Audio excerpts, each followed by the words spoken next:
見たことあるやつ2人いるな。今回はね、僕一人じゃないんです。メイクファンメイクよりどりたくみです。どうも天下です。お願いします。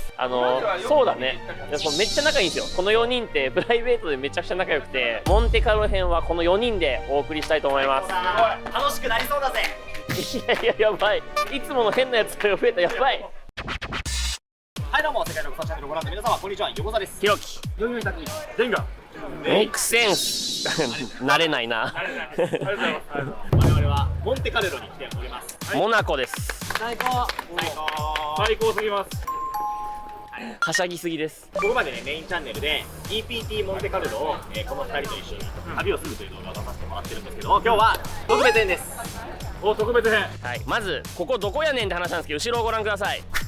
なんとこちらのモンテカルロカジノ、有名な007の舞台になった由緒正しきカジノでございます。もう昔からあるカジノなんですけど、もう一つ有名な話がありまして、それがモンテカルロ法っていうね、有名な攻略法があるんですよね。ギャンブラーの間では有名です。はい、でそのモンテカルロ法でカジノをぶっ潰したと言われるのがこのカジノモンテカルロ。まあ実際僕も実はモンテカルロ法を前回動画でやりまして勝ちました。おお。で今日はですね、どんな企画かと言いますと、せっかくねこの数学の天才2人が、だってそう文部科学大臣賞を取ったんでしょ。おめでとうございます。しかもね、もう花尾伝願チャンネルを解散したばかりということで全然プラスに捉えるね、それ。なんで今回はカジノの攻略法、モンテカルロ法を超えるような攻略法を編み出していただきたいなと、事前にですね考えてきてほしいということで、しっかり2人には考えてきてもらってます。ということで、今回のルールなんですけど、2000ユーロの軍資金を出していただきたいなと思ってます。で、それぞれの攻略法を実践していただいて、最後誰が一番勝ったのか、新しい試みですけどやっていきたいと思います。誰が勝つでしょうか。いきますよ、レッツ。まずは横澤からちょっと実践をさせていただこうかなと思います。僕がこれからやるモンテカルロ法っていうベッティングシステムは、数字を123と書きます。はい。一番左にある数字と一番右にある数字を足していくんですけど、4になるじゃないですか。4ドルをかける。なるほど。4ドルをかけて外れてしまった場合、外れてしまったその金額をまた数字として書き足すんですよ。右にね。そう、右にどんどん書き足していく。そうすると数字が123になりますね。じゃあ次は1と4を足した5ドルを引いていく。なるほど。でこれもまた負けてしまったってなったら、こう書き足すわけですよ。はいはいはい。そうすると1、2、3、4、5ってなるじゃん。そしたら今度は1と5を足した6をかける。はいはい。これが当たりました。やったー。一番左にある1と一番右にある5の数字を消すことができる。なるほど。そうすると残った数字は2、3、4になるじゃないですか。はい。この今度は2と4を足した6を今度かける。なるほど。っていう風に繰り返していくわけです。なるほど。外れたらその外れた数字を右側に書きます。当たったら両端の数字を消す。はいはいはい。っていうのを繰り返していって、最後に数字がなくなるか1つしか残ってない状態になったらそこで終わり。また1、1、2、3に戻る。なるほどなるほど。とりあえずまずじゃあちゃんとしたやつ持ってきたんで。 2000はまあ軽く30人やってるかな。楽しみだ。楽しみ楽しみ。いいわいいわ。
さあということで約1時間実践して、うん、全然勝てなかったまして、12勝17敗。あら勝率は 40% ぐらい。41%で、終始、プラス120。うわ勝ってんだ。勝ちました、しっかり。12勝の17敗でも、まあちょっと不甲斐ない結果ですけど、プラス120っていうのはね、まあ、どうせ2人の必勝法はマイナスだろうから、モンテカルロ法が最強って結局結論にはなると思います。なるほど。で、この結果を埋めてきたのが我々なんです。見せてくれよ。必勝法ってやろうよ。じゃあ2人目は呼びのりさん。僕が考えてたのはマルチンベイズ法です。えおお、なんか新しいの出てきた。何かっこいい。そう例えば今回だったらルーレン今までずっとねその2分の1、3分何6分しか言ってますけども、それは同僚に確からしい場合でしょ。はい。まあでも実際のルーレンは物理的なシステムですが、同僚に確からしい場合の方でないわけです。はい、どれも同じ家系で出るとは限らない。何か歪みとかね、傾きで、結構第2弾歴史感じました。で使うのはベーススイッチ、そういう、まあ、未知のものに対してあれを確率的なものだと考えた2分の1のレッドボールが3時台ですね。で全員注目したかったけどだいぶ偏ってます。おお、なるほど。なるほど。見てない見てなかった。56、オッドタイム56人さんが見た。ああ、なるほど。で、ゼロが残り。異常だね確かに。そこで合わせていく方がマルチンベルコ。なるほど。システムはマルチンベルコで、具体的にどれ選ぶっていうのはどういう統計の選び方ですか。一番その歪んだやつじゃないですか。なるほど。二択の選択肢だけど、あれ俺らが見てる間でも結構動くから。なるほど。俺はマジでみんなにバレないニヤニヤしてる。今なんなら俺が最後見たらオッドエイムが一番歪んでます。今すぐ行った方がいいじゃん。じゃあごめん本当に先に。じゃあ行きましょうか。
はい、お疲れでーす。呼びのりさんの収支ははいプラス400。400ユーロマジで1時間で400あったんで横澤のポーカーの時期より高いよ。素直にすごいわ。すごいすごいわ。これは必勝法です。はいはいいや勝率の差がでかかった。結局俺 40% とかに対して呼びのり 60% だったから。そう、59%か。そんな呼びのりさんの400の勝ちを超える自信ありますか？いやもう余裕え400って安くないってかえ2000をやっぱ1000以上とかにしないとインパクトとしては弱いなってめっちゃ思う。モンテカルロの方は地味だったでしょ。うんうんちょっうんと地味だった。分かりづらいしそれとマーチンゲル4を僕組み合わせたやつ究極名付けてマーチン元素法。いや待って元素物理が逆に言うとギャンブルがしたくなるってどういうこと？お金欲しい。お金欲しいんだけどつまり心が不安定な時。ああ確かに。心が安定してるとギャンブルなんてしないんだ。はいはいはいはいこれをは表してる図がこちらになります。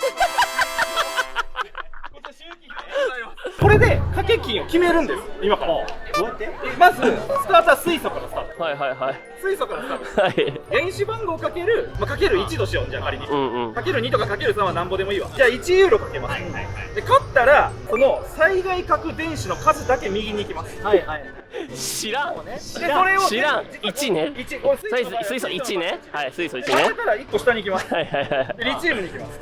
でじゃあ3かけないといけない。原子番号が3だからでまた負けたらうん次こっちに行くナトリウムはいはで11かける。はいはいはいで勝ったとする。いはいで勝ったらナトリウムの最外角電子は1だから全部実は最外角電子全部書いてきたよね。俺全部最外角電子書いてる。わかる？全元素の最外角電子を調べて書いてきた。書いてある。本当だマグネシウムは最外角電子が2だから、うんここに行くんよ。お前はもう死んでる。お前はもう死んでいる。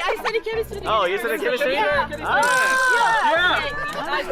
いや本当にこれマーチングエフェクトは世界中を。オッケー。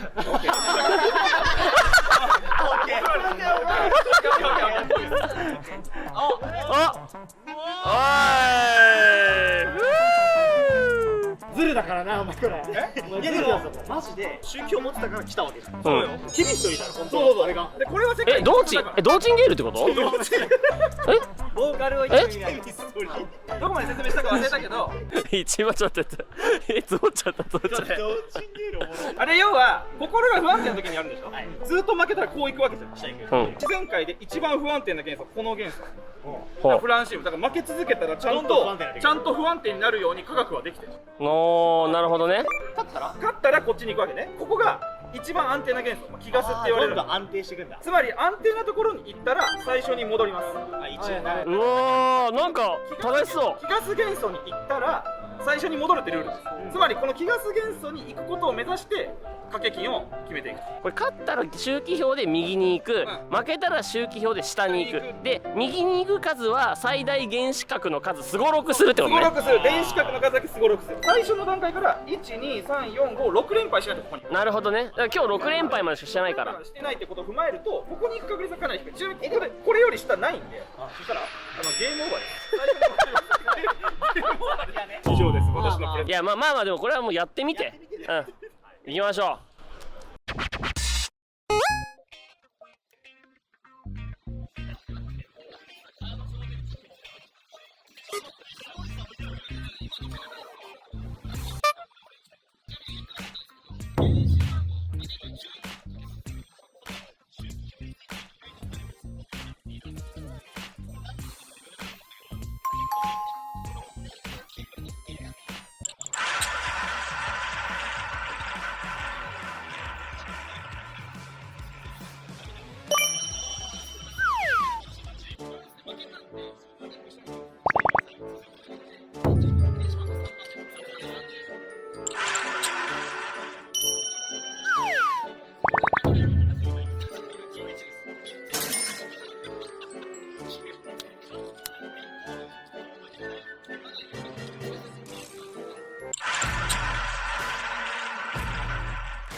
お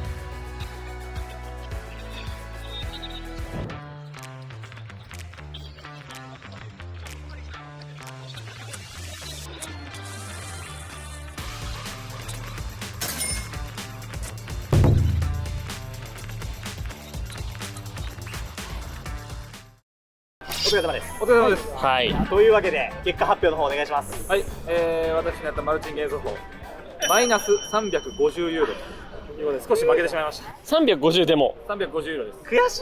何勝何敗だった？ちょっと待って、1、2、3負けて、ここで勝って3勝6敗、つまり勝率 33%、つまり呼び乗りのベッド最強っすね。俺も勝率 40% ぐらいだったもん。 33%は結構渋い、だいぶ。いやでも正直言ってネタ枠として思ってたけど思ったよりも良かった。そうだね。仕組みが良くて、最後のあれ勝ってればフリーロールでずっと右に行ける可能性があるっていうのがおもろかった。でしかもこの後負けても水素まで戻れる。そうなんだよね。結構ね意外とかけすぎないんだよね。面白いかも。でかけすぎてる時は勝ってる時なんだよね。そういうことです。という3人の結果は横澤がプラス120、呼び乗りがプラス400はい。で僕がマイナス350。ということで優勝は呼び乗り匠。すごい。いやしかもよくできてたやっぱり。横澤のも勝ってたけど、じゃあ横澤のもすごいってこと？横澤も必勝法だったね、今回ね。横澤のも完全に必勝法だって、今回、ベッド金額をかける10でやったじゃないですか。やりました。で2000なので200ユニットを用意したんですよ。うん。これをもし1000ユニット用意してたとした時に100回ベットした時の破産確率が 8% ぐらいなんで、92% 勝てる。だから今回のベッドも多分、やったら6割7割ぐらいは多分勝てる。ほうほうほだから必勝法です。ん？今回は6割か7割引けたってことでね。ん？もし 30% の引いちゃったら2000ドル全部なくなっちゃうんだけど、それが必勝法ですね。負けちゃうって言ってた絶対真似しないように。本当にそう。大事なこと言います今から。はい補足しておきますけども、この世の中にいろんなベッティング法、パーレード、マーチンゲール、モンテカルロとか、いろんなのがありますけどもね、マジで全部勝てないんで、本当にそう。厳密に言えば勝てなくない。勝てることはこうやって勝てるんだけど、いつか負ける。なるほど。その負けを先延ばしにする方法なんです今回の。レイズ法もね、勝率確かに 60% だけど、これ偶然です。偏りないです。なるほど。マジで本当に世界中のカジノの人にとっては偏らないことに対して命かけてる人たちがいるんで、仮にじゃあ台が偏ったとしましょうか、こっち側に落ちる可能性が高いのが分かったとしてもバン自体が回ってないからね。なるほど。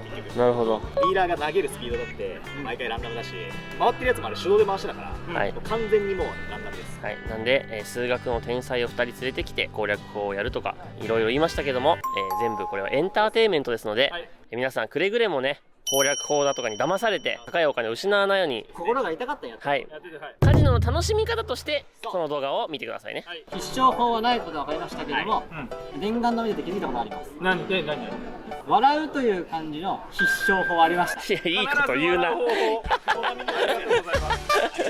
やいやいや、お後がよろしいようでじゃないんだよ。またね。またね。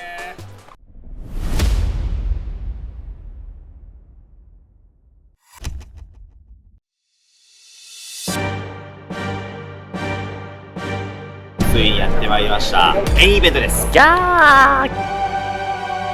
横澤これに勝つことができれば夢見ているトリプルクラウンまで王手というリーチですね。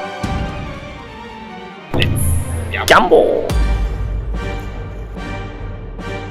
増えてます。僕も増えてます。え？誰が新たな時代の覇者なのかを見せてやらないとね。